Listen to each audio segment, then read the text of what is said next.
लेकिन भाजपा को तो पहले से पता था ना कि प्रज्वल रेवन्ना कैसा आदमी है, कि 2000 के आसपास उसके वीडियो, ये बात सच है क्या?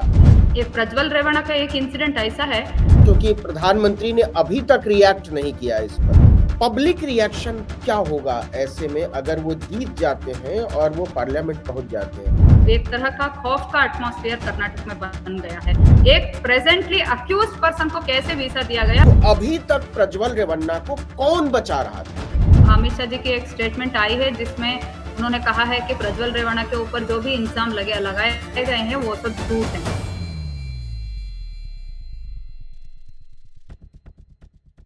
नमस्कार, आदाब, सत श्री अकाल, जय भीम, जोहार। मेरा नाम है नवीन कुमार। लगभग एक हफ्ता गुजर गया जब प्रज्वल रेवन्ना की पहली दफा खबर आई थी कि वो ढेर सारे, बल्कि भारतीय इतिहास के सबसे बड़े सेक्स रैकेट का हिस्सा है।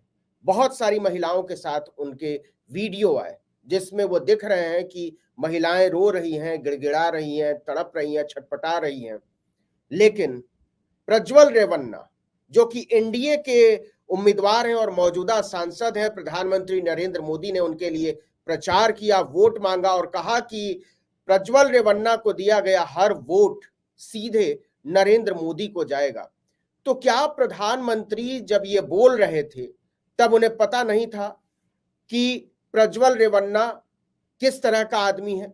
उन्हें पूरी तरह से पता था कि प्रज्वल रेवन्ना की हकीकत क्या है, क्योंकि भारतीय जनता पार्टी के अपने ही नेताओं ने पार्टी को अच्छे तरीके से चिट्ठी लिख के बताया था कि प्रज्वल रेवन्ना की हकीकत क्या है और कैसे उसके साथ खड़ा होना या उसकी पार्टी के साथ दिखना भारतीय जनता पार्टी के लिए मुसीबत खड़ी कर सकता है। लेकिन प्रधानमंत्री नरेंद्र मोदी ने जानबूझकर प्रज्वल रेवन्ना का साथ चुना और न केवल साथ चुना बल्कि प्रज्वल रेवन्ना के लिए वोट मांगा और सीधे कहा कि प्रज्वल रेवन्ना की मजबूती नरेंद्र मोदी को मजबूत करेगी।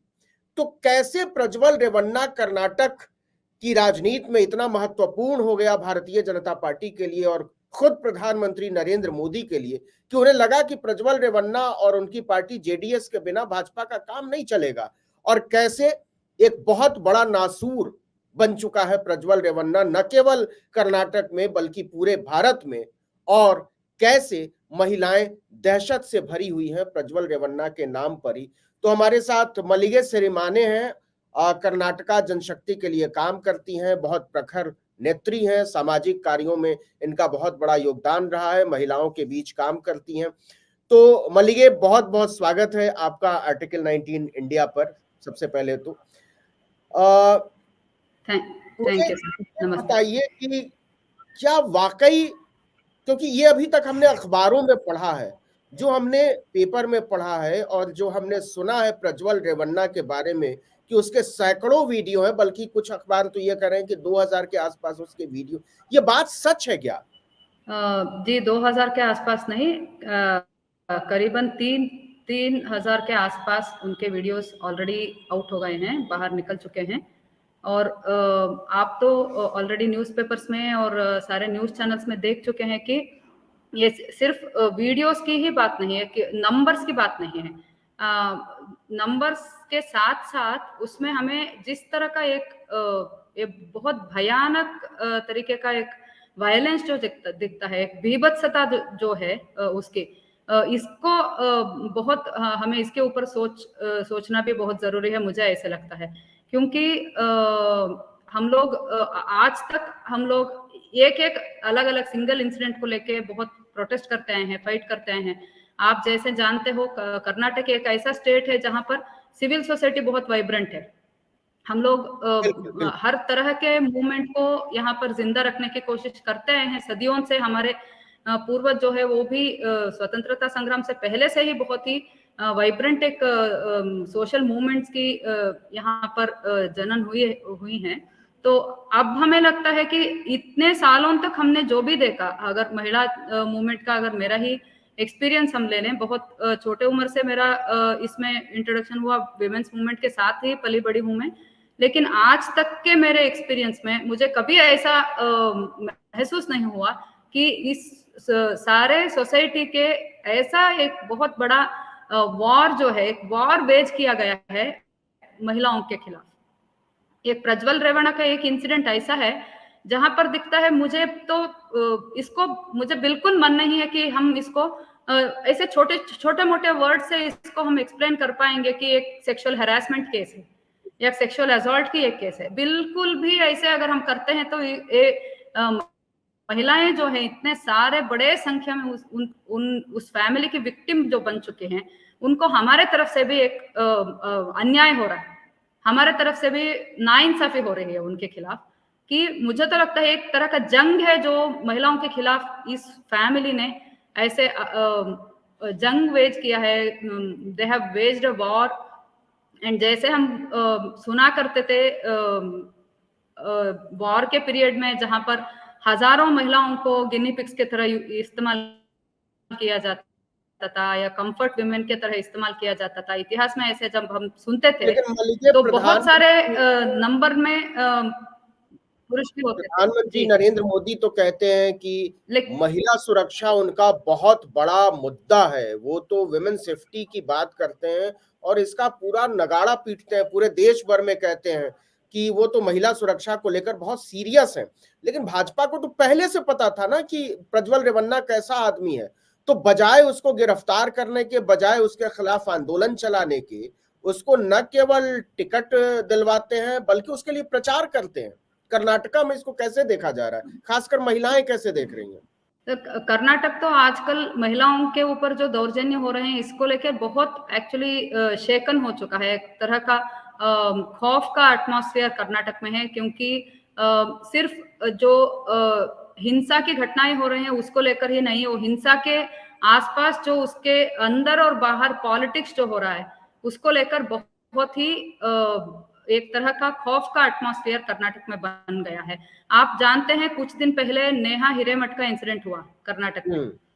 नेहा हिरेमठ एक स्टूडेंट थी जिसको बहुत सारे खुलेआम कत्ल किया गया उसका, जिसने कत्ल किया वो माइनॉरिटी कम्युनिटी का एक मेंबर था, माइनॉरिटी कम्युनिटी से मिलता था।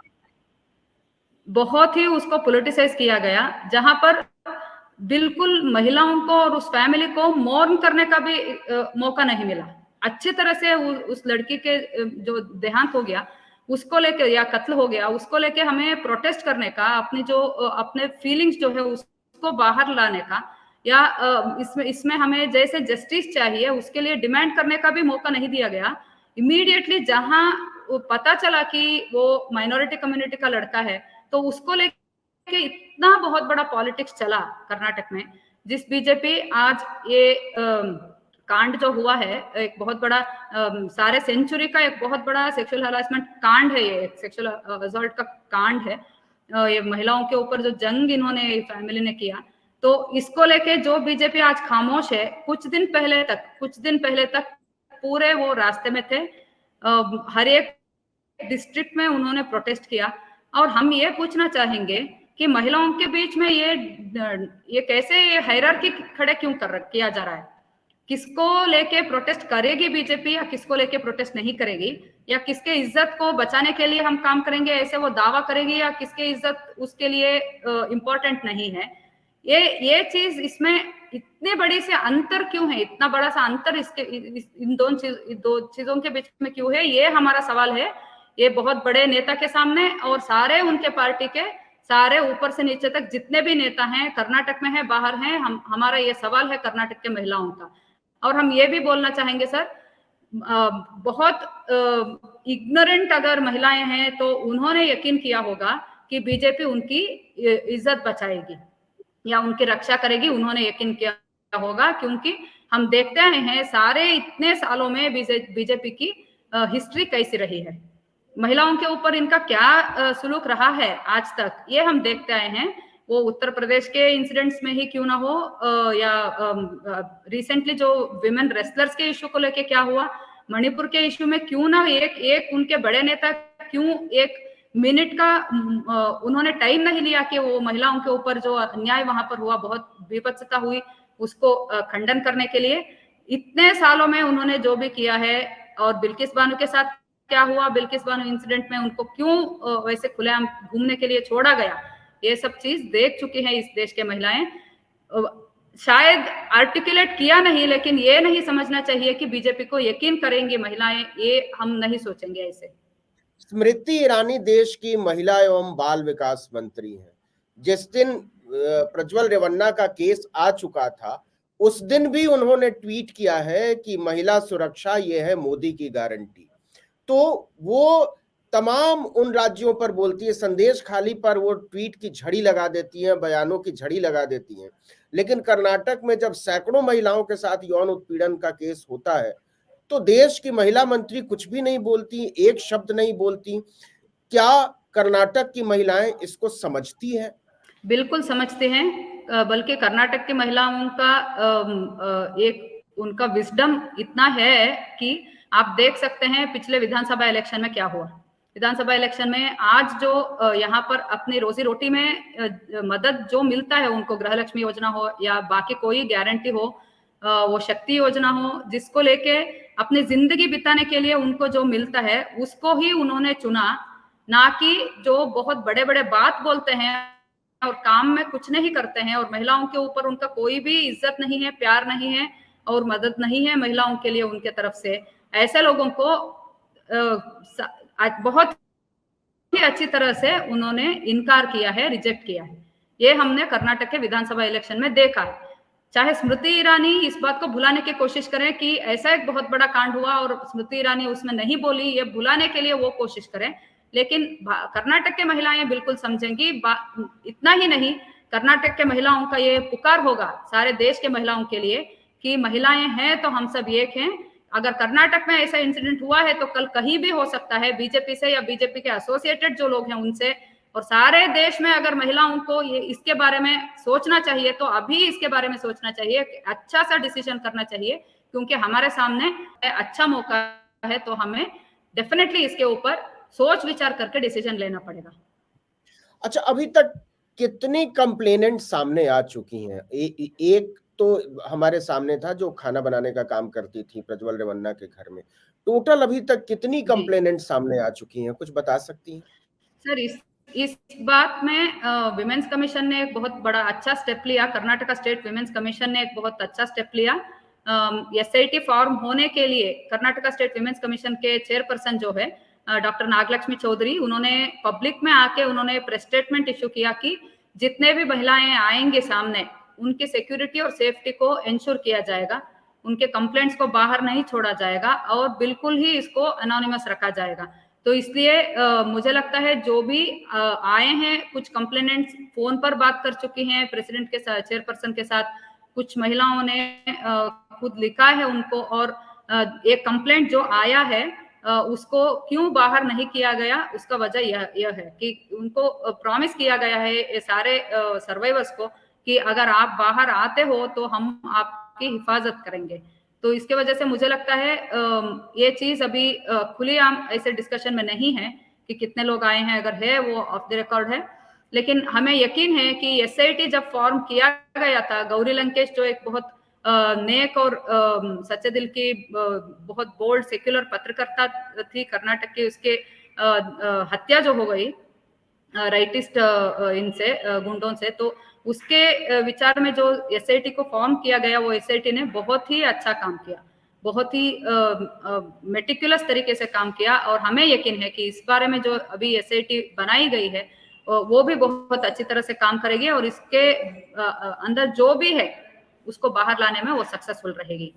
अच्छा मलिगे, अब एक सवाल ये है, ये बहुत सारे वीडियो हैं, जैसा कि आप कह रहे हैं कि हजारों वीडियो हैं, और ज्यादातर मामलों में ऐसा लग रहा है कि प्रज्वल रेवन्ना दरअसल मेंटली सिक एक आदमी है जो न केवल टॉर्चर करता है महिलाओं को, बल्कि वो मजा लेता है उस टॉर्चर का, उसको शूट करता है।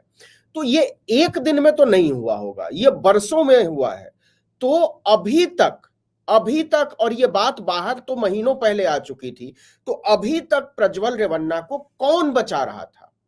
सबसे पहली बात ये है कि उनकी फैमिली कर्नाटका के टॉप मोस्ट पॉलिटिकल हायरार्की में मिलती है, वो पॉलिटिकल क्रीमी लेयर में आते हैं वो फैमिली। और ऐसे इंसिडेंट्स होना उस फैमिली में नई चीज नहीं है, ये हमें लगता है इस इंसिडेंट को देखकर।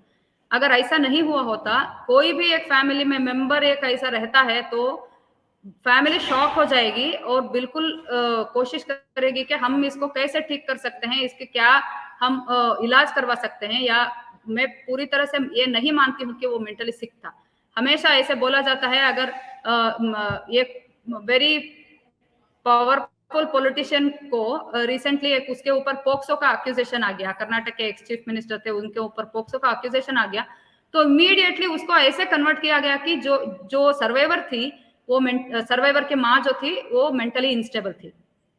तो ये मेंटल इंस्टेबिलिटी का बात है ना, इसको जिस तरीके से अपने खुद के फायदे के लिए ये पेट्रियार्कल सोसाइटी यूज करती आई है।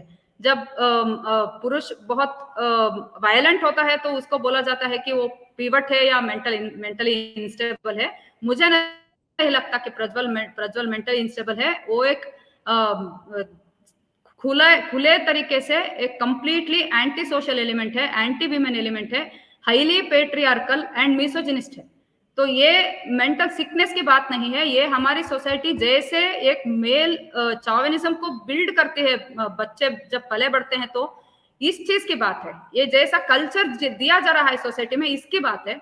तो मुझे लगता है सबसे पहली चीज ये है कि जिस फैमिली ने उसको प्रोटेक्ट किया, अपने फैमिली का एक ये है तो उसको प्रोटेक्ट किया, उनको भी इसके अंदर लाना बहुत जरूरी है। उनके अभी वो सिर्फ प्रज्वल रेवन्ना की इसमें लिमिटेड नहीं है, आप देख चुके होंगे कि कुछ वीडियोस में उनके पिता का भी नाम आ चुका है। तो हमें लगता है इसमें उनको भी अक्यूज्ड बनाकर उसमें लाना, केस में ऑफिशियली उसमें शामिल करना बहुत इंपॉर्टेंट है। और दूसरी बात यह है, उनको देश से बाहर जाने के लिए छोड़ना नहीं चाहिए। उनका पासपोर्ट जो है उसको अभी इमीडिएटली उसको सरकार के हवाले करने के लिए उन पर ऑर्डर इशू करना चाहिए और प्रज्वल रेवन्ना को इमीडिएटली वापस इंडिया ले आने का कोशिश इमीडिएटली उसको जारी रखना चाहिए। और ये फैमिली जो पॉलिटिकल अपने नेक्सस, अपना कनेक्शन जो है उसको लेकर इतने दिनों तक इसको सेव करती आई है, ये इसी एक चीज हमें इंडिकेट करती है कि सोसाइटी में फैमिली और वैल्यू सिस्टम जो बनाया गया है इसको लेके कितना काम करने का जरूरत है। तो गवर्नमेंट को और सिविल सोसाइटी को मिलकर एक ऐसा पावरफुल कैंपेन लॉन्च करने के लिए ये बहुत I mean, this is high time that we do it. We will have to wage a campaign on war footing. जी। भाजपा के एक लीडर ने दिसंबर में अपनी पार्टी को एक चिट्ठी लिखी, लेटर लिखा कि प्रज्वल रेवन्ना के ढेर सारे वीडियो सरफेस्ड हैं और उसके साथ हमको किसी भी तरीके का तालमेल नहीं करना चाहिए। उस समय कर्नाटका के चीफ मिनिस्टर सिद्धारमैया थे। तो सिद्धारमैया ने उसी समय इसको सीरियसली क्यों नहीं लिया और प्रज्वल रेवन्ना को लेकर लिखी गई इस चिट्ठी को का कॉग्निजेंस लेते हुए क्यों नहीं इंक्वायरी ऑर्डर की? सवाल तो उन पर भी है। एक तो चीज ये है कि ऐसे इलेक्शन के मोमेंट में यूजुअली इस तरह के आरोप हमेशा ही उठते हैं। ये पहली बार नहीं है कि सीडी को लेकर कुछ उसके आसपास एक बहुत बड़ा क्या बोलते हैं अप्रोर मच गया हो, ये पहली बार नहीं है। ऐसे सीडीओं के बाद या पेनड्राइव्स की बात, किसी का स्कैंडल को बाहर लाने की बात पॉलिटिकल सर्कल्स में नई चीज नहीं है।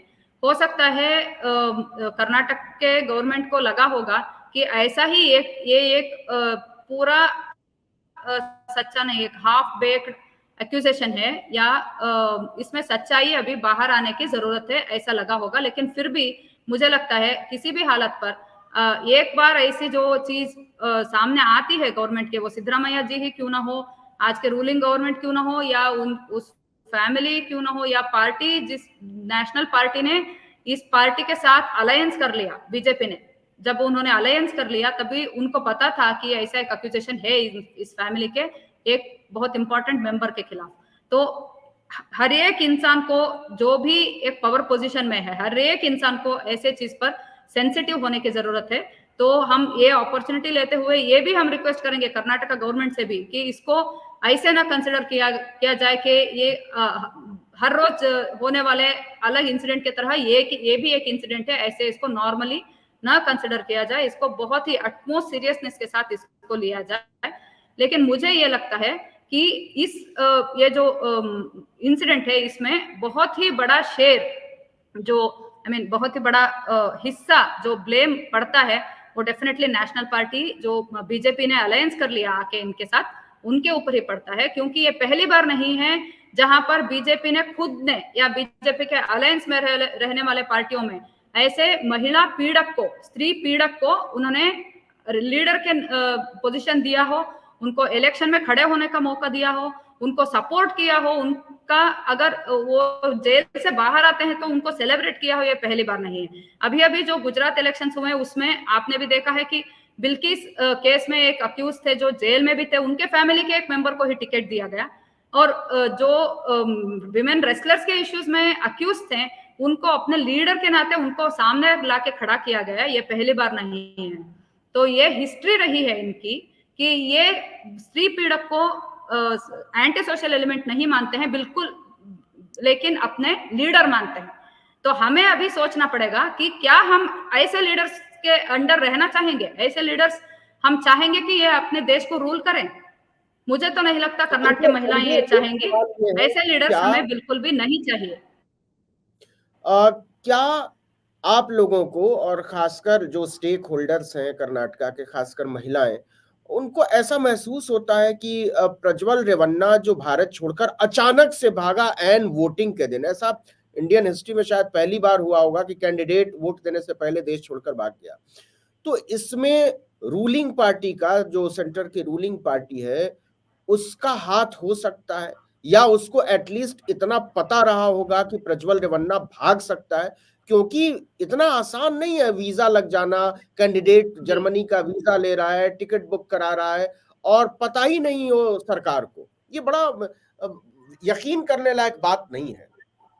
बिल्कुल, क्योंकि ये सब प्रोसीजर्स जो हैं वो बहुत ही स्ट्रिक्टली प्रोसीजर्स को फॉलो किया जाता है, और हम लोगों के लिए जो लड़ते हैं, लोगों के हक के लिए लड़ने वाले जो लोग हैं, उनके ऊपर बहुत पुरानी अगर कोई एफआईआर दर्ज करने वाली हिस्ट्री भी हो तो हमें वीसा नहीं मिलेगी। हमारे घर सैकड़ों बार आते हैं लोग, और सैकड़ों बार हमारी इंक्वायरी की जाएगी, केस खत्म भी क्यों ना हुई हो फिर भी वीसा देने में बहुत हिचकिचाहट होगी। एक प्रेजेंटली अक्यूज पर्सन को कैसे वीसा दिया गया, और सेंट्रल गवर्नमेंट का जो ऑफिशियल्स हैं, उनकी जो डिपार्टमेंट है, क्या वो लोग ऐसे भी आंख बंद करके बैठे थे जिनको नहीं लगा कि एक इंपॉर्टेंट केस है, इसको कैसे भी करना चाहिए? मुझे लगता है यहाँ पर बिल्कुल पॉलिटिकल इन्फ्लुएंस का हाथ है। विदाउट पॉलिटिकल इन्फ्लुएंस ये नहीं हो पाता था। तो ये जेडीएस पार्टी के दी फैमिली और बीजेपी के दी लीडर्स के बीच में हुआ एक हैंड इन ग्लोव अग्रीमेंट है, जिसके वजह से आज उसको बाहर भेजा गया है, और हमें डर है कि ये अग्रीमेंट सिर्फ उसको बाहर भेजने की तक की खत्म नहीं हुई है, ये अग्रीमेंट आगे भी बहुत तरीके से इनको बचाने के लिए भी काम करेगी, इनको सेफगार्ड करने के लिए भी ये पॉलिटिकल इन्फ्लुएंस बीच में आएगी। तो सारे भारत के रेस्पॉन्सिबल सिटीजन जो हैं, जो नागरिक अपने आप को अवेयर और रेस्पॉन्सिबल समझते हैं, उन सभी लोगों को इस समय आवाज उठाने की जरूरत है कि इतना बड़ा एक कांड हुआ है, सारे दुनिया के सामने कर्नाटक और भारत शर्मिंदगी के साथ सर झुकाने का एक सिचुएशन आ गया है। तो अब तो हमें मुंह खोलना चाहिए, हमें बात करनी चाहिए, अपना मौन तोड़ना चाहिए और सरकार से डिमांड करना चाहिए कि ऐसे बिल्कुल नहीं होगा, हम इसको मानने वाले नहीं हैं। और मलिके, एक और जरूरी सवाल, क्या चूंकि आप सोशल मूवमेंट से जुड़ी हुई हैं, तो जो सर्वाइवर्स हैं, जो महिलाएं हैं, क्या कोई कास्ट प्रोफाइलिंग का पता चला है? वो किस तबके की महिलाएं हैं? वो SC ST OBC हैं, वो अपर कास्ट की ज्यादातर महिलाएं हैं? कुछ इस तरीके का कुछ पता चला है कि वो किस क्लास और कास्ट की महिलाएं हो सकती हैं? जी नहीं सर, ऐसे इसके ऊपर क्योंकि बहुत सारे महिलाएं अभी सामने नहीं आई हैं और बहुत सारे महिलाओं का आइडेंटिफिकेशन अभी चल रहा है, प्रोसेस में है। SIT इसको हाथ में लेकर बहुत स्पीडी इन्वेस्टिगेशन में लगी हुई है। तो आज तक ऐसा एक प्रोफाइल बनाना शायद मुमकिन नहीं है अब तक, लेकिन ये तो लगता है कि किसी ना किसी हद तक ये विमेन वल्नरेबल विमेन है, ये हम बोल सकते हैं। वो कास्ट के एंगल से देखे तो हो सकते हैं, या इकोनॉमिक एंगल से देखे तो हो सकते हैं, या फिर किसी भी प्रॉमिसेस के साथ कि आपका पॉलिटिकल एम्बिशन जो है उसको हम आगे लेके आएंगे, आपका बैकिंग करेंगे किसी एक पॉलिटिकल पोजीशन के लिए, ऐसे प्रॉमिसेस के साथ इनको एक वल्नरेबिलिटी की तरफ पुश किया गया है, वल्नरेबिलिटी की तरफ उनको ले गया है। तो मुझे लगता है कैस्ट, क्लास एंड कोई भी अलग अगर इसको हम लेते हैं तो सभी उन एंगल से, स्पेशली जेंडर के नजर से देखा जाए तो एक महिला होने के नाते, महिला होती हैं, एक महिला लीडर भी क्यों ना हो, नायिका होती हैं तो बिल्कुल उनको लगता है कि वो कैसे भी फैमिली से क्यों ना आए हो, उसका कैस्ट क्यों ना अपर कैस्ट या मिडिल कैस्ट भी हो रहे, डोमिनेंट कैस्ट से ही क्यों ना हो, लेकिन महिला है तो उसको ऑप्रेस किया जा सकता है, उसको सेक्सुअली हरास किया जा सकता है और उसका इस्तेमाल किया जा सकता है। तो एक सोशल, बहुत बड़ी एक सोशल इश्यू है इसके बीच में। तो मुझे लगता है जो इंसिडेंट हुआ उसके बाद में हम जो रिएक्ट कर रहे हैं ये एक बात अलग है, लेकिन इंसिडेंट्स ऐसे आगे न हो इसके लिए काम करना, एक लॉन्ग टर्म नजरिए से काम करना भी बहुत जरूरी है। क्या इसका कोई पॉलिटिकल रिपरकशन होता हुआ नजर आ रहा है? इलेक्शन चल रहा है तो इससे इसका कुछ असर होगा क्या इस इशू का, या एक नॉन इशू की तरह निकल जाए? क्योंकि प्रधानमंत्री ने अभी तक रिएक्ट नहीं किया इस पर, भारतीय जनता पार्टी ने अभी तक, उसके किसी बड़े नेता ने रिएक्ट नहीं किया है कि हम इससे, सिर्फ ये कहा है कि हमारा इससे कोई लेना देना नहीं, इसके अलावा ये नहीं कि हम इसको जेल में डालेंगे या हम पासपोर्ट कैंसिल कर देंगे या फॉरेन मिनिस्ट्री किसी तरीके से रिएक्ट करे, ऐसा कुछ नजर नहीं आ रहा है। तो क्या कर्नाटक में अभी चुनाव उन्होंने चल रहे सिर्फ ये नहीं कहा हमारा इससे जी लेना जी, देना नहीं है, सिर्फ इतना नहीं कहा उन्होंने। अमित शाह जी की एक स्टेटमेंट आई है जिसमें उन्होंने कहा है कि प्रज्वल रेवण्णा के ऊपर जो भी इल्जाम लगाए गए हैं वो सब झूठ हैं।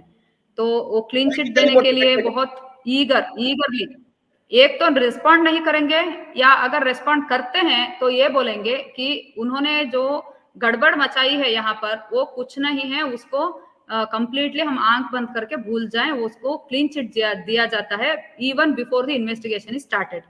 So this is the attitude of the party. और नेहा हिरेमठ का जब इंसिडेंट हुआ, हम नहीं चाहते हैं कि एक इंसिडेंट को और एक इंसिडेंट के साथ काउंटरपोज किया जाए, हम बिल्कुल नहीं चाहेंगे। हम चाहेंगे कि नेहा हिरेमठ के लिए भी इंसाफ मिले और सारे आसपास 3000 के आसपास जो महिलाएं हैं, सर्वाइवर्स हैं, उनको भी इंसाफ मिले।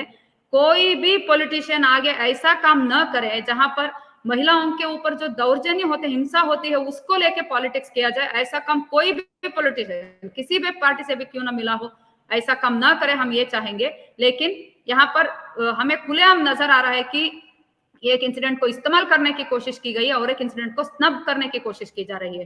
तो जहां पर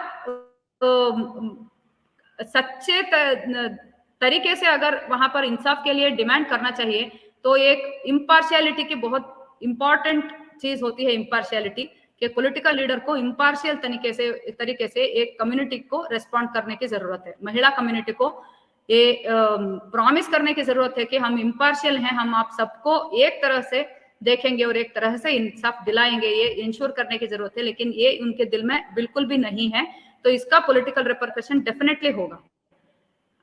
शायद अब नहीं लग रहा होगा, लेकिन अंडर करंट एक क्रिएट हुआ है कर्नाटक में, जहां पर महिलाओं को लगता है कि ऐसे हमें मैनिपुलेट करने के लिए हम बिल्कुल अवकाश नहीं देंगे, एक चांस हम नहीं देंगे। महिलाओं के सेंटिमेंट को मैनिपुलेट करके उनको अगर वोट में बदलना चाहते हैं तो इसके लिए यहाँ पर चांस नहीं है। ये एक पॉलिटिकल रिपरकशन है। हो सकता है हासन का इलेक्शन, ये इश्यू बहुत बड़ा अभी नहीं हुआ था तब कंक्लूड हो गया है। हासन कर्नाटक के फर्स्ट फेज में, नेशनल लेवल में सेकंड फेज में हो गया उसका इलेक्शन, प्रज्वल रेवण्णा जिस कॉन्स्टिट्यूंसी से आते हैं। लेकिन ये सिर्फ एक फेज की बात नहीं है या एक स्टेट की भी बात नहीं है, ये सारे देश में महिलाएं कैसे इसको देखेंगी और कैसे इसको लेके सोचेंगी, इस चीज की एक बात इससे जुड़ी हुई बात है। तो मुझे लगता है इसका पॉलिटिकल रिपरकशन डेफिनेटली रहेगा। हालांकि ये इमेजिनरी क्वेश्चन है। मान लीजिए प्रज्वल रेवन्ना जीत जाते हैं हासन से और वो पार्लियामेंट पहुंच जाते हैं। जी, एचडी कुमार स्वामी ने एक स्टेटमेंट दिया और बड़ा लूज स्टेटमेंट है कि इट्स अ फैमिली मैटर, ये एक पारिवारिक मामला है। हजारों महिलाओं का यौन शोषण, वो कहते हैं कि पारिवारिक मामला है। पब्लिक रिएक्शन क्या होगा ऐसे में अगर वो जीत जाते हैं और वो पार्लियामेंट पहुंच जाते हैं? क्योंकि वो उनका इलेक्शन तो रद्द होगा नहीं, वो जेल जा सकते हैं, उनको सजा हो सकती है, सब कुछ हो सकता है, लेकिन चुनाव तो नहीं होंगे वहां दोबारा अगर वो जीतते हैं तो। ऐसे में जनता का रिएक्शन क्या होगा? आपका सोशल एक्टिविस्ट के तौर पर आप जैसे लोगों का क्या रिएक्शन होगा? भले ही वो इलेक्शन में जीत पाए, लेकिन लोगों का दिल वो नहीं जीत पाएंगे कर्नाटक में। कर्नाटक के लोगों के दिल में इतना भी क्रौर्य नहीं है कि वो ये सब इतने सारे सर्वाइवर्स की जो हाल है उसको भूल जाएं। इलेक्शन में अगर वो जीतेंगे भी तो मुझे यकीन है कर्नाटक में इतना बहुत बड़ा एक मूवमेंट चलेगा। We will fight tooth and nail to nullify the result. उसके लिए अगर कानून में एक रास्ता दिखेगा तो वैसे रहेगा, नहीं तो एक हिस्ट्री क्यों ना बन जाए, एक हिस्ट्री बन जाए जहां पर ऐसा एक स्ट्रगल चले, जहां एक अक्यूज्ड इंसान इलेक्शन में जीते लेकिन वो जीत कर रूल नहीं कर पाए। ऐसे जो मूवमेंट को चलाने का कर्नाटक में बिल्कुल भी चांसेस हैं। मुझे लगता है ऐसा मूवमेंट खड़ा हो जाएगा। तो एक ऐतिहासिक आंदोलन खड़ा करने की सोच रखती हैं मल्लिगे, और पूरी उम्मीद है कि जिस तरीके का माहौल बन रहा है और जिस तरीके से ये केस सामने आया है उसमें इंसाफ होना बहुत ज़रूरी है, और हम भी ये चाहेंगे कि एक भी अगर सर्वाइवर है तो उसको मुकम्मल तौर पर इंसाफ मिलना चाहिए। मल्लिगे, बहुत-बहुत शुक्रिया आर्टिकल 19 इंडिया से बात करने के लिए। और एक चीज़ मैं ऑन रिकॉर्ड कहना चाहता हूँ कि आप कर्नाटक से हैं और कर्नाटक के सुदूर इलाकों का दौरा करती हैं। बावजूद इसके आपकी हिंदी बहुत अच्छी है और इससे हमको बात करने में बड़ी सहूलियत हुई और ज़्यादा से ज़्यादा लोगों तक आपकी बात पहुँच पाएगी। बहुत-बहुत शुक्रिया। Thank you sir. ये आपने मुझे मौका दिया, और हमारी दिल की बात, हम मन की बात करने वाले नहीं हैं, हम दिल की बात करने वाले लोग हैं। तो आपने दिल की बात रखने के लिए एक मौका दिया, इसके लिए आपका बहुत बहुत शुक्रिया। Thank you.